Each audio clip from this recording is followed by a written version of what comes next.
everyone, my name is Karen, this is my channel Rather Be Reading, and today I'm bringing to you the mid-year book freakout tag.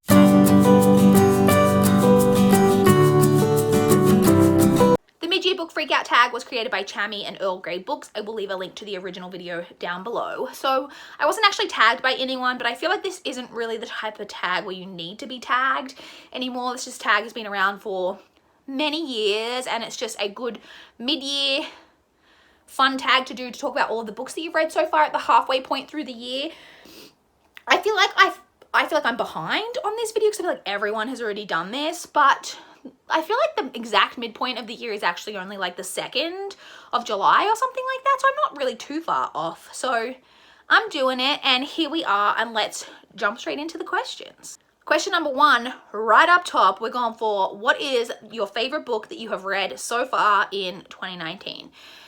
Now, I have actually read, I think 5 or 6 5-star reads so far this year, which I've read, I think like more than 130 books in the first half of the year. So that's it sounds like not very many, but for me, that's a lot. I think last year, I don't even know if I'd read any at this point in the year. So to have 5 or 6 to choose from was a big deal. But the one I've gone for is Asking for It by Louise O'Neill. This is a very hard-hitting contemporary about a girl who is gang raped at a party and kind of all of the aftermath of that. It's not what I would call an enjoyable book, but it really made me passionate while reading it, and I just felt very engaged and very connected to the story. So it's definitely my favorite book that I've read so far this year. The second question is the best sequel that you've read so far in 2019. So the highest rated sequel that I've rated so far this year was Blood for Blood by Ryan Groudon. I gave that 4.5 out of 5 stars, which is the same rating that I gave the first book, because it is just a duology. So the first book, it's a alternate history. I think it's set in 1956. It is a world in which Hitler and the Axis powers won the Second World War. Hitler is in power, and there is now this great huge motorcycle race across Europe, and the winner of that race gets to meet Hitler. And so our main character, Yael, is a shapeshifter, and she kind of infiltrates her way into the race and enters the race in the hopes of winning so that she can meet Hitler and kill him so that she can spark a revolution. Very interesting premise. I really, really loved both books in this duology, but Blood for Blood is definitely the best sequel that I've read so far this year. Question 3 is new release you haven't read yet but want to. There's so many options for this for me. I don't read a super huge amount of books that were published in the same year. The one I ended up going for is Slayer by Kiersten White. So this is a book based in the Buffy the Vampire Slayer universe, and you probably already know this about me, but in case you're new here, I am one of the biggest Buffy the Vampire Slayer fans of all time. So of course I want to read this. I have been more tentative and more scared to read it since it's come out because the reviews have been not great, but I am still of course going to read it and form my own opinions. But yeah, I'm scared, but I still definitely, it's the new release that's come out this year that I want to read it, but I haven't. Question number 4 is your most anticipated release for the second half of the year. And I've actually got 2 for this question. The first of those is Ninth House by Leigh Bardugo. I'm sure this is a lot of people's answer. I love Leigh Bardugo, and this is the first book that she's kind of publishing that's not in kind of the Grisha universe. And it deals with mystery and secret societies, and I think it's adult, and I'm just very excited about it.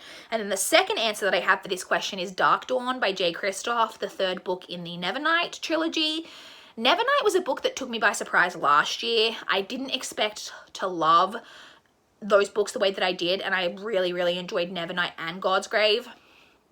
So I'm very excited for that final book to come out. My library had the first 2 on audio, so I'm really hoping that my library gets the 3rd one on audio because I want to finish them on audio. I'm kind of hoping that they get it, and then I'll be able to reread the first 2 and then go straight into the 3rd one, but that'll be difficult with holds. I'm not sure how I'm going to figure that out, but we'll see, because that is definitely one of my highly anticipated releases for the second half of the year. Question number 5 is your biggest disappointment. So in trying to figure out my answer to this question, I went into my reading spreadsheet with all of my books and all of my statistics and everything for the year, and I sorted it by rating, and I realized that I haven't rated anything below a 2-star so far in 2019, which for me is pretty amazing. So the book that I've gone for this is Pride and Prejudice and Zombies by Seth Grahame-Smith and Jane Austen. Oh my god. And Jane Austen. So this is, of course, the Pride and Prejudice retelling where they are like zombie hunters. It's a world where there are zombies. The Bennets are zombie hunters, zombie killers. I thought this was I didn't have like super high expectations. I didn't think it was going to be like a great, amazing 5-star read, but I thought it was going to be like a really rompy, fun book, and I was really disappointed. It just ended up being very meh, and I didn't love it, and I didn't think the characterizations were great, and yeah, it just definitely was a disappointing read for me. Question number 6 is your biggest surprise, and for this I've gone with Boy Swallows Universe by Trent Dalton. This is a literary fiction. It's an Australian book, which is amazing, and it's so hard to explain what it's about. It's basically about a boy who is growing up in a kind of lower socioeconomic area in Queensland in Australia. And he's got a very unconventional kind of upbringing. His parents are involved in drugs. His babysitter is a convicted murderer. His brother is mute. There's just like a whole lot going on. And it's just kind of about his life. And so I wanted to read this because I'd heard quite a bit about it in Australia. In and of itself, it got a lot of buzz in Australia. And so I wanted to read it, but I didn't think it was going to be a book that I was loved, because typically really like praised literary fiction, to be honest, it goes over my head. It's normally too highbrow for me, and I just don't get it. And so I went into this book like wanting to read it, but not necessarily with the highest expectations, and I loved this book. I gave it 5 stars. It's one of my favorite reads of the year. I just loved it. I loved everything about it. I think it's kind of the book that not everyone would love. Like, I tried to get my dad to read it because I thought he would like it, and he read like kind of the first part and he was weird. He goes, it's weird, and then he didn't even continue with it. So I don't know, but it's the type of book that I want people to give a go, because it is quite different, but I think it's worth it because I think it was a really, really good book. So that's my biggest surprise of the year. Question 7 is your favorite new author, either a debut author or just an author who's new to you.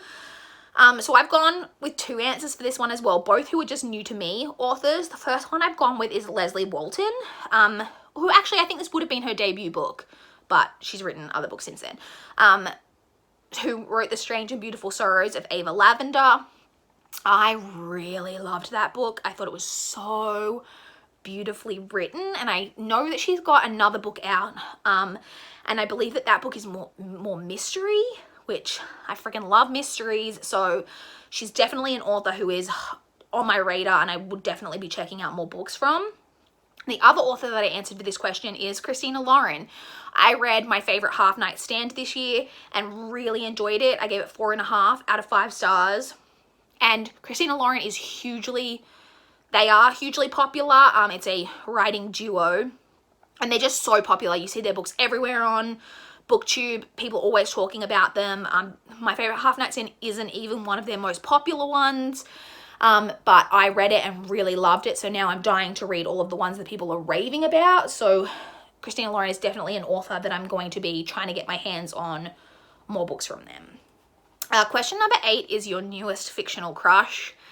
As with most of the people who are not teenagers who do this tag, I don't typically form crushes on people that I read about.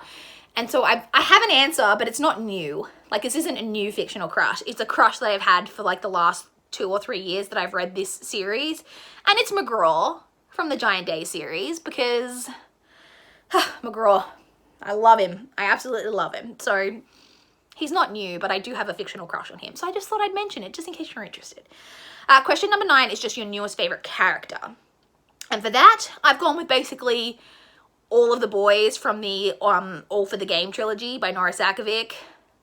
I don't even know if I could pick a favorite. I kind of love them all. I mentioned this as a series that's kind of snuck up on me. I've slowly become so much more invested in the characters and all of these boys, and I love all of them in their own special ways, and so they're definitely some of my new favorite characters that I've read this year.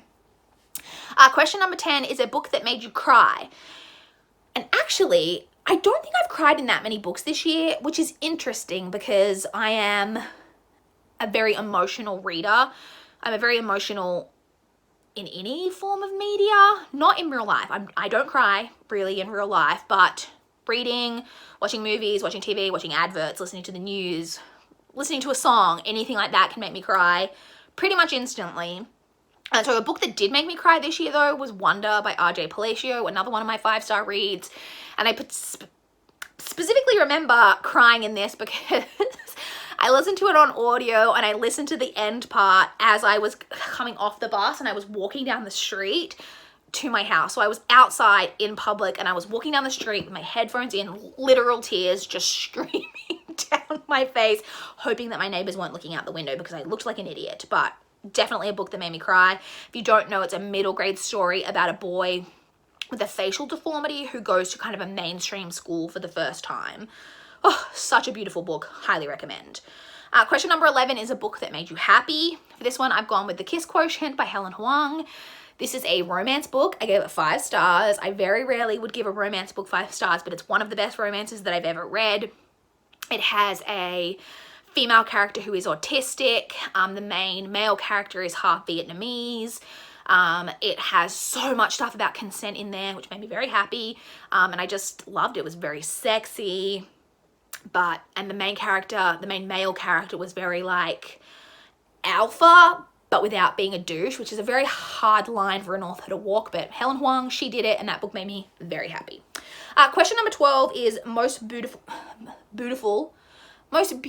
book that you've bought or received this year. There are a few that I could have gone with for this answer, but this is a very recent book that I've purchased, and so I think it was like top of my mind. I just showed this in my June book haul, but here it is again.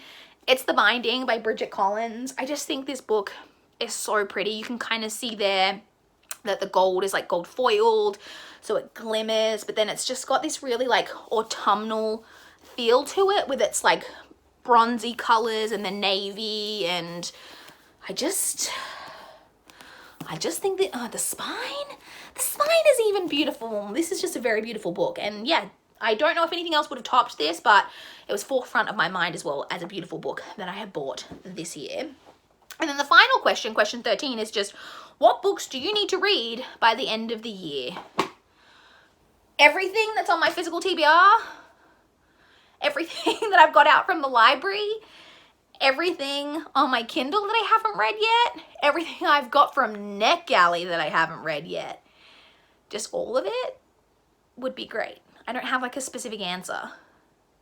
Literally it'd be great if in particular I could get through everything that was on the top shelf of my physical TBR so that I could film a wrap up to my second round of 5-star TBR predictions. That would be great. That would be a good goal to have. I don't know if I'm going to achieve that by the end of the year, but I'm hopeful. I think it's possible, but I don't know. So I don't have a specific answer. It's just kind of everything, every book ever I want to read by the end of the year. So that's it. That was the mid-year book freakout tag. I would love to chat with you guys in the comments down below what you think of the books that I've mentioned. Have you read them? Did you have the same thoughts as me? What books made you cry? What books make you happy? What books did you love? Which books did you hate? I just want to talk about it all down in the comments. Please like this video if you liked it. Please subscribe if you want to see more from my channel. That is all I have for this video today. Bye guys.